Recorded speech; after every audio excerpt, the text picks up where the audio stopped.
फरामोश कराया जाए, लेकिन पाकिस्तान के नौजवान ऐसे ही हैं और इसीलिए सुपीरियर के स्पोर्ट्स एंड कल्चरल फेस्टिवल में आपको खुशामदीद हम कहते हैं, जहां पर पाकिस्तान एक बार फिर साबित करने जा रहा है कि हम कितनी जिंदा कौम है, हम कितनी पाइंदा कौम है।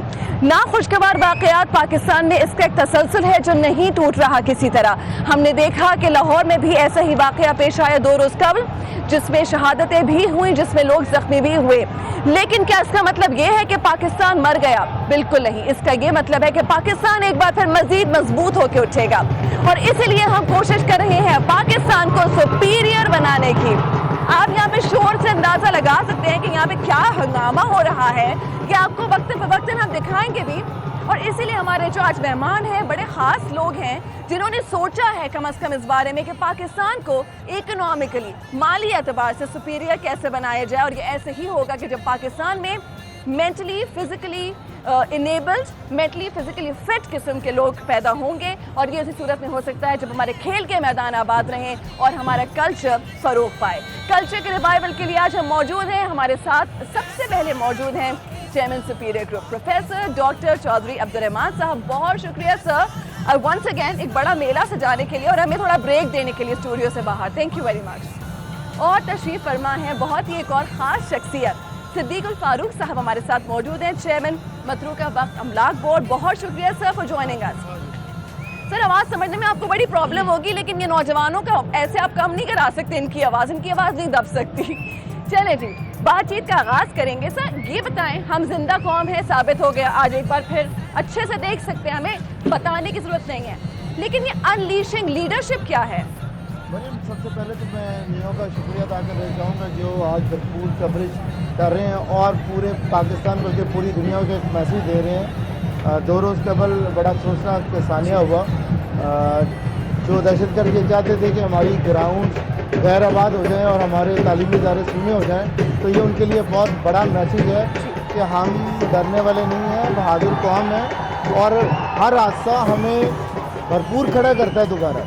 तो पहले तो मैं पूरे पाकिस्तान को मुबारकबाद देना चाहूँगा नियो पाकिस्तान के हवाले से कि देख लीजिए कि हमारे नौजवान डरे नहीं हैं, घबराए नहीं हैं और हमारे ग्राउंड, हमारे तालीमी इदारे, हमारी यूथ, हमारे नौजवान खड़े हैं। और ये जो स्पोर्ट्स एंड कल्चरल फेस्टिवल है, इसका बुनियादी मकसद ये है कि स्टूडेंट्स के अंदर विनिंग एटीट्यूड पैदा किया जाए कि चाहे जीतें हारें या मैच बराबर हो, उनके अंदर फाइटिंग स्पिरिट आनी चाहिए कि लास्ट बॉल तक फाइट कैसे करना है। ये स्पोर्ट्समैन स्पिरिट और टीम वर्क आए कि मिलजुल कर one for all for one की जो कॉन्सेप्ट है उसे कैसे लेके चलना है। ये वो चीज़ें हैं जो किताबों में नहीं सिखाई जा सकती। इसके लिए हमें ग्राउंड में उतरना पड़ना था और अपने कल्चर से, अपनी कल्चरल वैल्यू से रूशनास कराएं।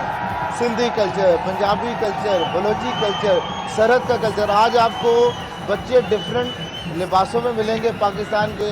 आज के दिन वो बर्गर नहीं खाएंगे, आज के दिन वो साग खाते मिलेंगे, आज के दिन वो बलोची सब्जी खाते मिलेंगे। तो मेरा ख्याल है हम कामयाब हैं अपनी यूथ को, अपनी कल्चरल वैल्यू से। और ये मेले ठेले पंजाब की रवायत रही है हमेशा से। हम लोग हंसना जानते हैं, हम लोग खुश होना जानते हैं। मैं अभी यहाँ पर फ्रेंच कुछ लोग आए हुए थे तो उनसे बात कर रहा था कि अगर यही हादसा किसी दूसरे मुल्क में हुआ था तो शायद 1 महीने तक वो लोग बाहर ना निकल पाते। मगर हमारी कौम हर हादसे से सीखती है और आगे बढ़ती है। तो जो आपने अनलीशिंग द लीडरशिप का कॉन्सेप्ट पूछा, यहाँ पर मुख्तलिफ हाउसेस बनाए गए हैं टीचर्स के नाम पर और टीचर्स को ये कहा गया है कि वो लीड करें किसी कॉमन ऑब्जेक्टिव के लिए। वो ऑब्जेक्टिव क्या है? स्पोर्ट्समैन स्पिरिट को पैदा करना। ऑब्जेक्टिव क्या है? टीम वर्क को लेके आना। वो ऑब्जेक्टिव क्या है? पाकिस्तान को इकोनॉमिकली सुपीरियर पाकिस्तान की तरफ लेके जाना। तो अल्हम्दुलिल्लाह टीचर स्टूडेंट्स को इंस्पायर कर रहे हैं और ये देखें ये जोश और जज्बा, ये असल पाकिस्तान। जी बिल्कुल, यही असल पाकिस्तान है। सिद्दीक साहब आपसे सवाल यही करना चाहूँगी कि आज के कल्चरल फेस्टिवल की यकीनन बेस्ट बात आपको भी यही लगी होगी कि आज के इवेंट का इनेकाद जब हुआ, इसका आगाज़ सबसे पहले कश्मीर के नाम के साथ किया गया। नियो न्यूज़ हमेशा से कश्मीर को लेके बहुत वोकल रहा है। कश्मीर की बात हुई यहाँ पर, उसके बाद पाक चीन दोस्ती की बात हुई, सीपेक की बात हुई। साथ ही साथ यहाँ पर बड़ा खूबसूरत एक कॉम्बिनेशन देखा गया पाक, चीन और तुर्की का। आप किस तरह से देखते हैं पाकिस्तान को इकोनॉमिकली सुपीरियर होता हुआ? शुक्रिया मरियम। पहली बात तो ये मैं मुबारकबाद देता हूँ सुपीरियर ग्रुप ऑफ कॉलेजेस और नियो टीवी की जो पूरी टीम है उसको कि उन्होंने ये परसों दहशतगर्दी हुई है और उसका जवाब आज दिया है कि ये कौम, इस कौम के बेटियां बेटे डरने वाले नहीं। उसी तरह जिस तरह 2015 में वाघा बॉर्डर पर धमाका हुआ जी, 100 से ज़्यादा हमारे कीमती लोग, 200 के करीब शहीद हो गए। दूसरे ही दिन, उस दिन के मुकाबले में दुगने लोग वहाँ पहुँचे। जी, फिर उसके बाद जब आप सुपीरियर और सुपीरियरिटी की बात करती हैं तो उस हवाले से दुनिया में तन्हा कोई कौम, कोई आदमी कभी कामयाब नहीं हो सकता। उसे टीम बनानी पड़ती है, दोस्तों का हल्का बनाना पड़ता है। तो ये जो चाइना और तुर्की की आपने बात की और यहाँ उनकी यानी यहाँ नुमाइंदगी हुई, तो ये इंतहाई मुस्बत चीज़ है कि इस वक्त अल्हम्दुलिल्लाह पाकिस्तान के साथ बहुत उम्दा, टाइम टेस्टेड, सदाबहार दोस्ती वाले दोस्त खड़े हैं और पाकिस्तान भी वो दोस्ती निभा रहा है। इसकी वजह से, सी पैक की वजह से जो पूरी दुनिया में पैगाम जा रहा है जिसने दोस्तों को खुश किया, दुश्मनों को नाराज़ किया, लेकिन दुश्मन भी रफ्ता रफ्ता दोस्त बनने की कोशिश कर रहे हैं, उस हल्के में आने की कोशिश कर रहे हैं जिस हल्के से वो समझते हैं कि उन्हें भी फ़ायदा हो सकता है। ये भी एक अच्छी अलामत है। तो मुझे अच्छा लगा कि कश्मीर को भी हम नहीं भूले। जिंदा कौम के लिए हमें माजी से सबक सीखना है, मनसूबाबंदी करनी है हाल में, और हाल में उस पर अमल करके मुस्तकबिल बनाना है। तो ये आज का जो इवेंट है, जो अपना आपकी सकाफत भी है, आपके नज़रियात को भी नुमाइंदगी कर रहा है, तो मैं समझता हूँ उस जानिब एक अच्छा कदम है, एक हौसला अफजाई का कदम है, एक मुस्तकबिल की निशानदेही वाला कदम है।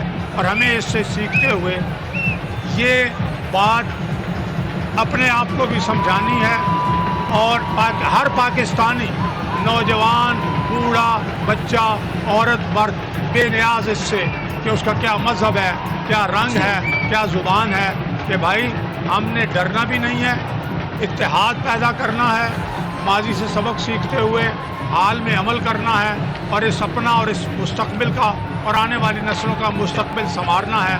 पाकिस्तान को दुनिया में एक दरख्शां, एक रोशन मुल्क के तौर पर मुतारिफ भी कराना है और उसकी गारंटी भी देनी है। सर ये बताइए कि सुपीरियर ग्रुप ने एक नई टर्म इंट्रोड्यूस कराई है। ये और तालीमी इदारों में मैंने IQ का सुना है, EQ क्या नई चीज़ ले आए हैं आप? मरियम, इंटरनेशनली रिसर्च से ये प्रूव्ड है कि दो चीज़ें होती हैं, एक IQ, आपका इंटेलिजेंट क्वेश्चन, और एक इमोशनल क्वेश्चन। ये जो हम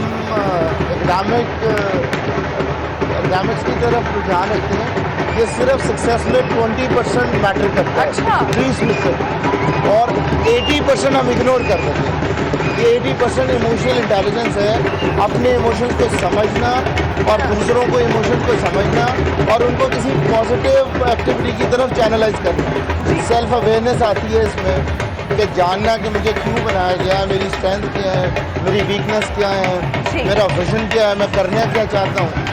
और सेल्फ मैनेजमेंट आती है जब आपको पता चल जाए कि मेरा पर्पस ऑफ लाइफ क्या है, तो आप अपनी सारी एनर्जीज उस पर्पस को अचीव करने के लिए लगा देते हैं।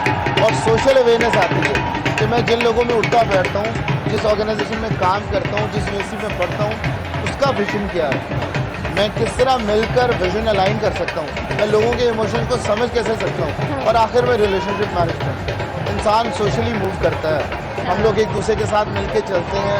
हमारी कामयाबी तब है जब सारे साथ मिलके चलें, जब टीम हो, जब इकट्ठे हों, जब दोस्ती हो। आपको पता है ज़्यादातर जो करियर तबाह होते हैं वो रिलेशनशिप की वजह से तबाह होते हैं। सुपरवाइज़र का रिलेशनशिप Right. नीचे टीम से ठीक नहीं होता। तो क्या बात? सुपीरियर यूनिवर्सिटी में इस तरह की स्पोर्ट्स से, टूर से, डिबेट से, सुपीरियर नाइट से ये कोशिश की जाती है कि बच्चे टीम की सूरत में काम करें, बच्चे सेल्फ अवेयरनेस उनके अंदर आए, वो किसी कॉमन ऑब्जेक्टिव के लिए परसू करें और उसे अचीव करें। तो अल्हम्दुलिल्लाह हम अपने आप को इमोशनली इंटेलिजेंट यूनिवर्सिटी कह सकते हैं। नहीं, लेकिन सर ये भी एक सवाल है छोटा सा कि आप क्यों चाहते हैं कि पाकिस्तान का बच्चा एंटरप्रेन्योर बने? क्यों? क्या आपको लगता है अनएम्प्लॉयमेंट ना ख़त्म होने वाला एक मसला है पाकिस्तान में, या आपको लगता है कि हर बंदा नौकरी के साथ एंटरप्रेन्योर होना ज़रूरी है?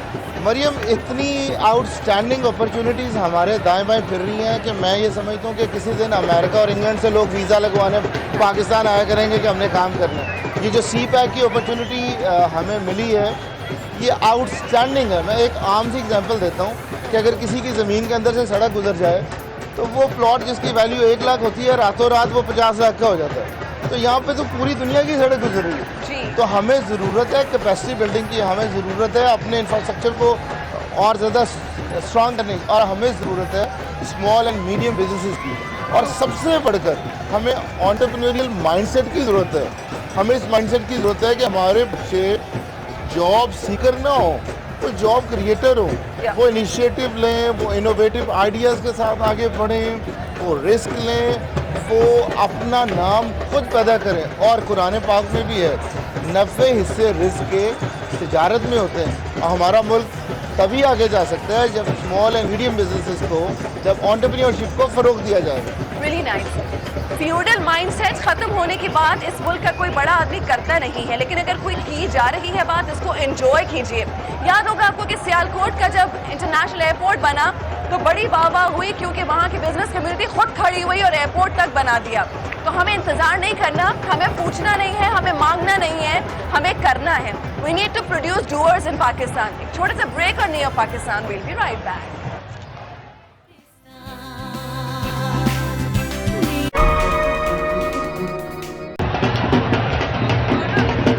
Welcome back. नियो पाकिस्तान में एक बार फिर खुशामदीद। अब नए पैनल ऑफ गेस्ट ने हमें ज्वाइन कर लिया है, exactly the right person to talk about it. Rana Mashhood साहब वज़ीर तालीम पंजाब हमारे साथ मौजूद हैं, और उनके साथ साथ तशरीफ फरमा है माजिद ज़हूर साहब, रहनुमा मुस्लिम लीग नून। सबसे पहले मैं चाहूँगी कि राना मशहूद साहब से बात करूँ। राना साहब ये बताएं, स्पोर्ट्स कल्चरल फेस्टिवल में आप आए हैं, स्पोर्ट्स में इंटरेस्टेड थे अच्छे वाले अपने स्कूल टाइम पे, कॉलेज टाइम पे? सबसे पहली बात तो ये है कि मैं नियो को मुबारकबाद दूंगा कि आज का जो स्पोर्ट्स फेस्टिवल है ये पैगाम है दुनिया को कि पाकिस्तान के अंदर दहशतगर्दी की बुनियाद पर जो कौम के जज्बात को दबाने की कोशिश की जा रही है, और दुनिया को जो एक नेगेटिव मैसेज दिया जाना चाह रहा था यहाँ से, आज आपके इस फेस्टिवल ने दुनिया को ये पैगाम दिया है कि हमारे नौजवानों के जज्बों को, हमारे नौजवानों के वलवलों को दुनिया की कोई ताकत शिकस्त नहीं दे सकती। और ये जो अब दहशतगर्दी के वाक़यात हैं ये अब दिन ब दिन कम से कम तर हो रहे हैं, और पाकिस्तानियों का जज्बा जो है वो जीत रहा है। तो मैं आज मुबारकबाद नियो को भी दूंगा, सुपीरियर को भी दूंगा कि आज के दिन उन्होंने रख के पूरी दुनिया को जो एक पॉजिटिव मैसेज दिया है हमारी यूथ की तरफ से। और बिल्कुल, मैं जब बचपन के अंदर मैं अपनी स्कूल क्रिकेट टीम का भी कैप्टन रहा हूँ, मैं फिर मेरे पास कॉलेज कलर भी रहा है क्रिकेट के अंदर, और क्रिकेट, स्विमिंग और वॉलीबॉल, ये 3 गेम्स मैं बहुत शौक से खेलता था, और हॉकी के अंदर भी एक वक्त में मैं खेलता रहा। तो गेम्स के साथ मेरा काफ़ी कनेक्शन है। भाई साहब आप बताएं ना, आप क्या कौन से स्पोर्ट्स में इंटरेस्टेड रहे हैं? कभी खेला है या सिर्फ देखते थे तमाशाई बन के? मैंने अपने कॉलेज या स्कूल में तो क्रिकेट नहीं खेली, लेकिन अपनी गलियों और मोहल्लों में सारा दिन क्रिकेट खेली है, और बड़ा शौक था, बड़े शौक से मैच देखते थे, और बड़ा मैं अच्छा बैट्समैन था क्रिकेट का। अच्छा। और जो बात राना साहब ने की है उसी को मैं करते हुए मैं मुबारकबाद पेश करता हूँ कि परसों जो बम ब्लास्ट हुआ था उसका मकसद ये था कि हमारी ग्राउंड्स वीरान कर दी जाएँ, हमारे कॉलेज वीरान कर दिए जाएँ, कौम खौफ का शिकार हो जाए। लेकिन आज इस स्पोर्ट्स फेस्टिवल में, सुपीरियर ग्रुप के स्पोर्ट्स फेस्टिवल में ये हमने एक तरह से उन्हें शिकस्त दी है। ये आज हमारा फतह का ऐलान है कि आप हमें डराना चाहते थे, हम उसी तेज़ी के साथ बाहर निकले हैं। और ये मुबारकबाद के मुस्तहिक हैं स्पीकर भी और ये सारे नौजवान कि जो दहशत गर्दी के ख़िलाफ़ ये स्पोर्ट्स फेस्टिवल नहीं बल्कि दहशत गर्दी के ख़िलाफ़ एक ऐलान जंग है। और हम हाँ जी एब्सोल्युटली। राना साहब ये बताएं, अब बात कल्चर की भी हो रही है। हम एक तरफ सुपीरियर के इस इवेंट के जरिए कोशिश कर रहे हैं कि पाकिस्तान में रिवाइव किया जाए खेल के मैदानों को ताकि अस्पताल खाली हों। On the other hand cultural revival की बात है, बचपन की कौन सी ऐसी चीज़ है जिसको अब आप मिस करते हैं और हमारे कल्चर का बड़ा इंपॉर्टेंट हिस्सा थी? पहली बात तो ये है कि स्पोर्ट्स कल्चर का जो रिवाइवल है ये पंजाब हुकूमत ने इस पर बहुत काम किया और हमने अपने ग्राउंड्स के ऊपर जो काम किया, पूरे पंजाब के अंदर 5000 से ज़्यादा ग्राउंड्स आइडेंटिफाई हुई। वहाँ पर आप अगर देखें तो वहाँ पर एकेडमीज़ भी बन रही हैं, वहाँ पर जिम्स भी बन रहे हैं, वहाँ पर स्टेडियम्स भी बन रहे हैं और एक पूरी कौम को, पूरे नौजवानों के लिए एक हेल्दी एक्टिविटी जो है उसका आगाज़ किया गया। और बचपन के अंदर जो अगर कल्चरल इवेंट जिसको मिस करने की आप बात करती हैं तो मैं ये समझता हूँ कि बात तो लोग बहुत करते हैं, लेकिन वो जो एक होता था ना कि बुज़ुर्गों के साथ बैठकर इवेंट्स को इकट्ठे जाना, इकट्ठे एंजॉय करना, अब वो चीज़ ख़त्म हो चुकी हुई है। अब हमारे जो बड़े हैं उनकी अपनी मसरूफियात हैं, बच्चों की अपनी मसरूफियात हैं और वो जो एक आपस में कोहियन होता था, आपस में मिलकर जो सेलिब्रेशंस होती थी, आपस में मिलकर जो पार्टिसिपेशंस होती थी, इस मुल्क के बेहतर मुस्तकबिल के लिए वो बॉन्डिंग की दोबारा ज़रूरत है और उस बॉन्डिंग को दोबारा लेकर आना चाहिए। एब्सोल्युटली। मैं ज़रूर जानूंगी कि यूथ को लेके पंजाब में क्या किया जा रहा है और क्या प्लान्स है आपके। लेकिन जब सर यही सवाल आपसे करती हूँ, आपको लगता है कि पाकिस्तान में सकाफत की एक कहते हैं ना कि कल्चरल डेथ है पाकिस्तान में? कुछ लोग ऐसा कहते हैं, सो कॉल्ड हमारा लिबरल तबका है। आप बताइए, पाकिस्तान में कल्चर हमारे खून में अगर है तो वो कहीं थोड़ा पीछे हो गया है। Don't we have to bring it back? कैसे लाएंगे वापस? सबसे पहली बात तो ये है वही कि यहाँ से दहशत गर्दी का खात्मा होना चाहिए जी। और पंजाब गवर्नमेंट ने जितना काम किया है स्पोर्ट्स की रिवाइवल के, जितना काम किया है कल्चर को वापस लाने के लिए पिछले 2 या 3 साल में, जो आप देखें कि पूरी दुनिया से पाकिस्तान में लोग आए हैं और जो रिकॉर्ड बने हैं, ये अपना राना साहब उसके मिनिस्टर थे, आप देखिए कि उसकी कवरेज पूरी दुनिया में की गई है कि बड़ा ज़बरदस्त मैसेज किया था। और जैसे जैसे ये दहशत गर्दी पाकिस्तान से ख़त्म होगी, यहाँ पर स्पोर्ट्स की एक्टिविटीज़ भी फले फूलेंगी, कल्चर जो एक्टिविटीज़ हैं वो भी इंशाल्लाह ताला तेज़ी से आगे बढ़ेंगी। लेकिन सबसे पहले हमने ये जो हमारे दुश्मन हैं पाकिस्तान के, अब देखें कि यहाँ पर जो टूर्नामेंट हो रहे थे क्रिकेट के, ये उसके ख़िलाफ़ भी एक साजिश थी और ये जो धमाका किया गया इसमें गैर मुल्की जो कुव्वतें हैं वो भी इसमें शामिल हो सकती हैं। तो सबसे बड़ी जो बात ये है कि ये इस तरह के छोटे छोटे से जो इवेंट जो आज आपने करवाया, ये पूरे लाहौर में, पूरे पाकिस्तान में होने चाहिए ताकि दुनिया का एतमाद बढ़े कि पाकिस्तान में कोई ऐसी पोजीशन नहीं है, हर जगह धमाके नहीं हो रहे, कोई लॉ एंड ऑर्डर का मसला नहीं है। जब ये होगा तो इंशाल्लाह ताला तो पूरी दुनिया पाकिस्तान में आएगी, यहाँ इंटरनेशनल टूर्नामेंट भी होंगे, मैच भी होंगे और जो हमारी कल्चर एक्टिविटीज़ बाज जो हैं पसे पुश चली गई हैं वो भी आगे आएंगी। सर, ये पंजाब से ताल्लुक़ है आपका, खाने पीने की बात करते हैं, खाने में क्या पसंद है रवायती तौर पे? खाने में तो जो आप देखें कि हम लोग जो हैं वो जो हमारी रवायती डिशेज़ हैं वो आप कह लें साग और मकई की रोटी और हमारे वो करेले गोश्त और वो जो हमारे वो शलजम और ये चीज़ें, ये तो हर बंदा पसंद करता है।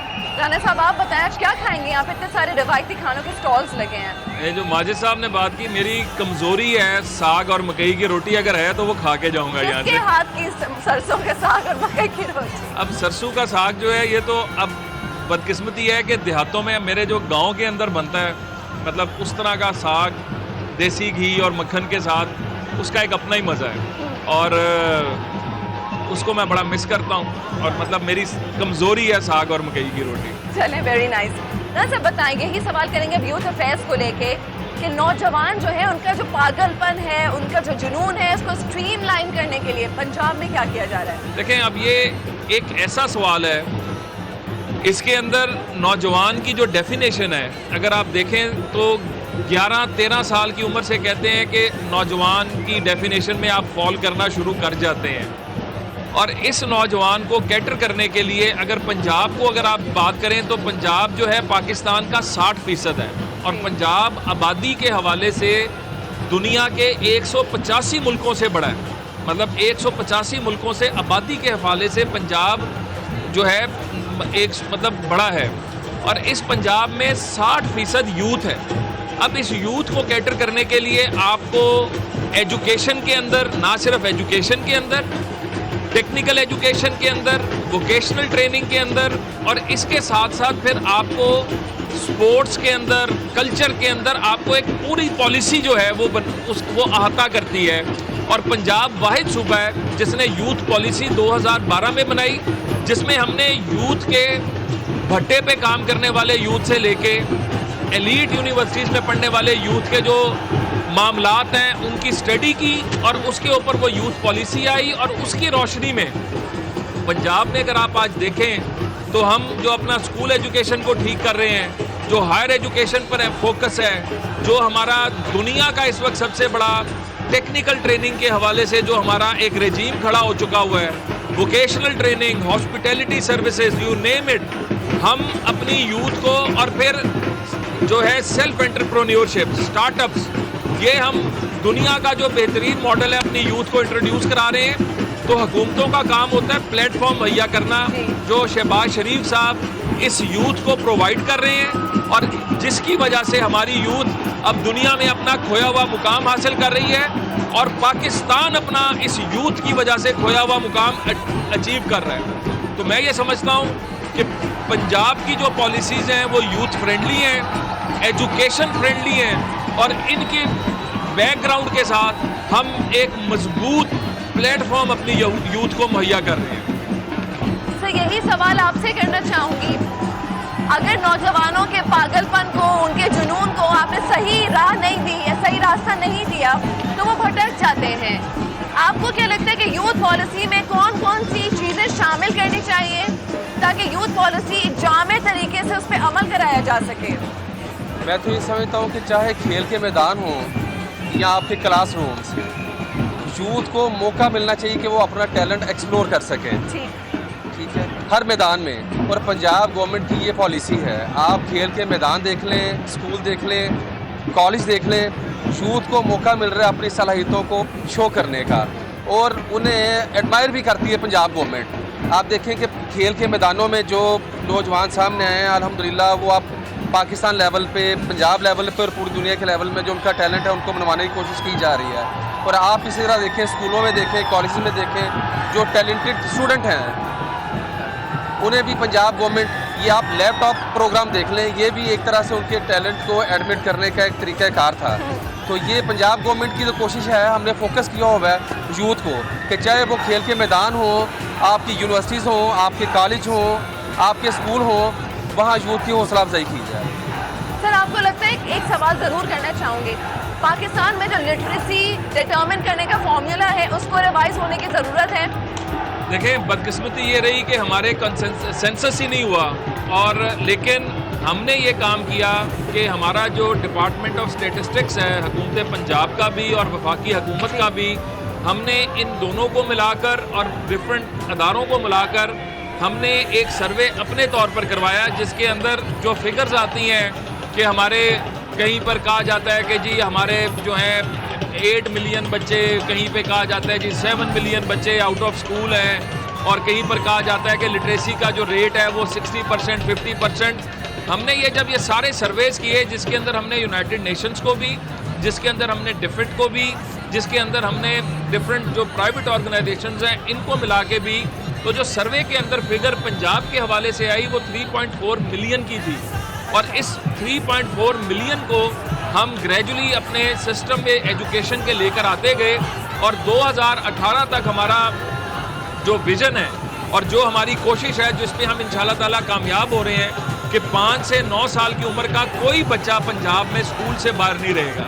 ये इतना बड़ा वे फॉरवर्ड है कि जिसके ऊपर हुकूमत ने अपने तमाम रिसोर्सेज भी लगाए हैं। मैं जिसकी मिसाल इस तरह दूंगा कि हमारा बजट जो था एजुकेशन का वो 2007 में 62 बिलियन था। आज जो 2016 का हमने जो बजट दिया वो 315 बिलियन का था। 379% इंक्रीज़ है। इतना फिनोमिनल इंक्रीज आपको किसी और डिपार्टमेंट में नजर नहीं आता है। अच्छा सर, ये अच्छी बात आपने कही, लेकिन मुझे साथ साथ ये बताइए कि सरकारी स्कूलों को लेके जिस किस्म का एक एटीट्यूड डेवलप्ड है दूसरे सूबों में या पंजाब में itself, उसको कैसे चेंज करेंगे? अब हमारा कोई भी स्कूल कैमरा लें, एट रैंडम आप विजिट करें, हमारे स्कूल के अंदर 4 दीवारी, पीने का साफ पानी, वॉशरूम, इलेक्ट्रिसिटी, ये 4 कंपोनेंट्स हैं जो हमने पिछले 4 साल में दिन रात मेहनत करके पूरे किए हैं।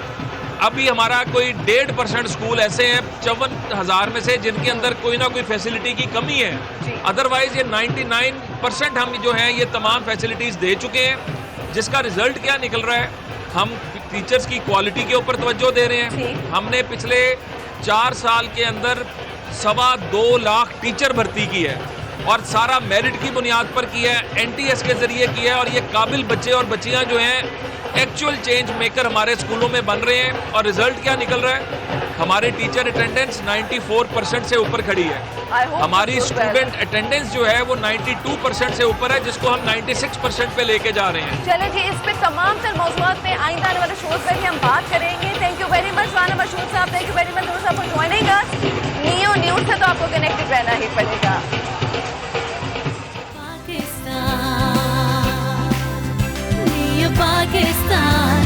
पाकिस्तान का खास तौर पे आलमी सतह पर इमेज उजागर करने में आगे है। लाहौर में सालाना शानदार स्पोर्ट्स फेस्टिवल जारी है और वहाँ पर इस वक्त हमारे साथी एंकर जमील फारूकी मौजूद हैं जो इस रंगारंग शानदार स्पोर्ट्स फेस्टिवल का हमें अहवाल बताएंगे। जमील, बताइएगा कैसी रौनक है इस वक्त?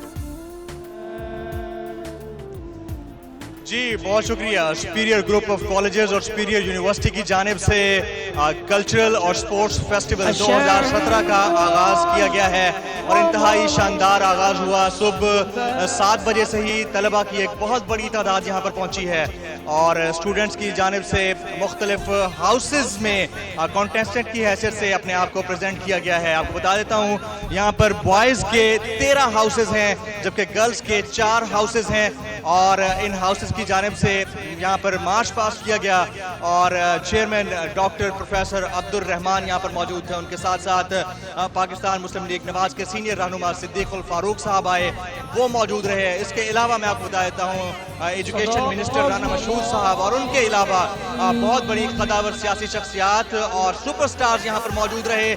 आज सुपीरियर यूनिवर्सिटी की जानिब से एक शानदार स्पोर्ट्स गाला का इनेकाद किया गया है।